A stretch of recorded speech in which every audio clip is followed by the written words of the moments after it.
Bonjour, nous voici donc pour un nouveau tuto,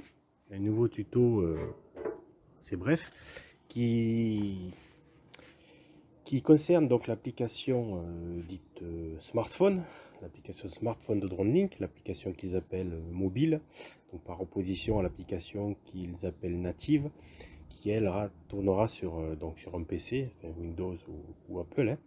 Une application que je qualifierais de fixe, dans la mesure où principalement elle consiste à planifier la mission uniquement. Donc la version dite mobile, la version smartphone que je présente aujourd'hui, est une application qui permet de faire deux choses essentiellement, de piloter le drone, comme une application DJI ou une application Parrot, et d'autre part de pouvoir créer, planifier ou modifier un plan que l'on aura ou pas préalablement préparé sur la version DroneLink PC fixe. Dans un premier temps, l'interface de cette application smartphone, application mobile, est semblable à une application telle que DJI, comme je l'ai dit préalablement, où l'on voit donc les données du drone, hein, le cockpit du drone, avec donc la caméra. Vous voyez, je peux la bouger. La caméra, nous avons l'information de drone, niveau de réception des satellites, niveau de réception niveau de la batterie, que ce soit la batterie du drone ou la batterie de la télécommande. Nous avons les menus pour les photos, les vidéos, etc. etc. Comme les applications classiques, hein. Par exemple, on peut prendre une photo comme on le fait, je viens de le faire, comme on le fait avec une application DJI. Donc l'objectif de cette application est de faire voler le drone, certes, donc manuellement ou automatiquement. Et donc pour ce faire, il suffit de se synchroniser avec la planification qui a été préalablement effectuée sur la version fixe, la version PC. Donc on voit bien qu'on a une interface qui est à peu près similaire à la version dont on dispose sur la DroneLink version PC. Je peux par exemple éditer un plan, le plan que l'on a préparé sur la version fixe. Donc chargement du plan.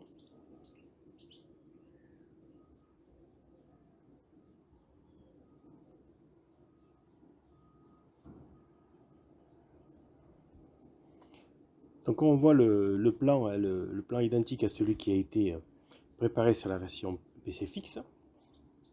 Donc je peux le bouger, je peux le modifier.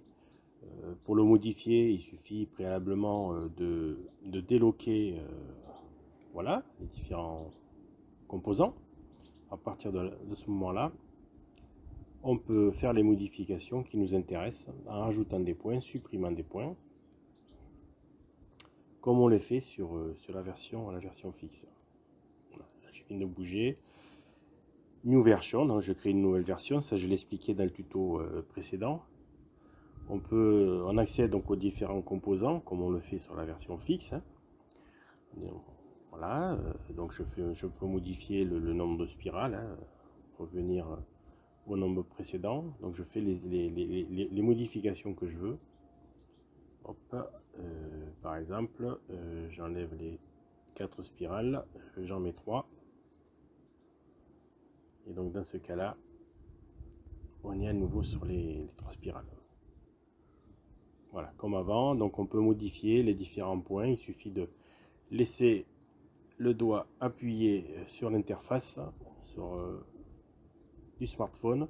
Alors il faut bien dire que c'est moins pratique, hein, ça c'est évident, c'est beaucoup plus simple de le faire avec la souris, mais toujours est-il que c'est faisable. Donc je relock, et donc là tout est à nouveau figé, je ne peux plus modifier. On a à nouveau l'estimateur comme on l'a sur la version fixe. Voilà, 8 minutes 57, etc.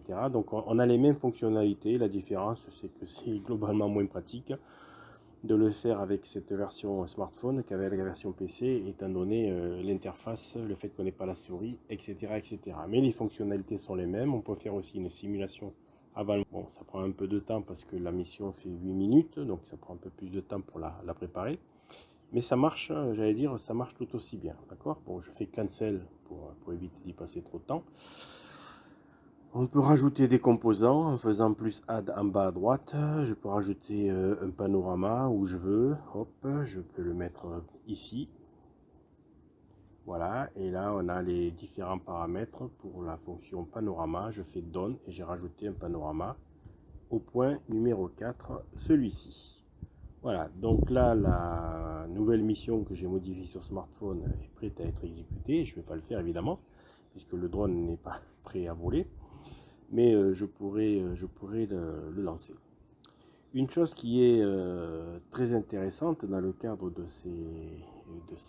la fonction dite smartphone, hein, je voulais présenter, c'est que non seulement on est capable de faire voler le smartphone, pardon, je ne vais pas le faire, hein, comme j'ai dit, c'est pas l'objectif,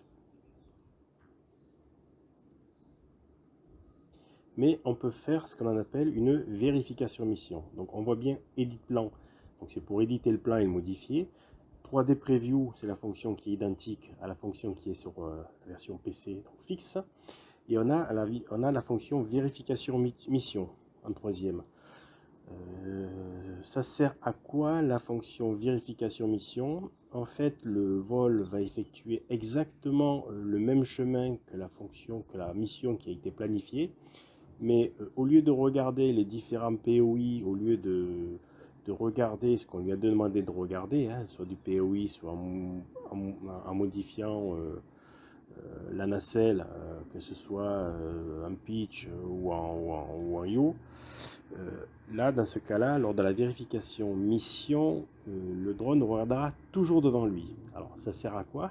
Ça sert à faire dérouler la mission, mais de sorte qu'on peut regarder exactement où va le drone.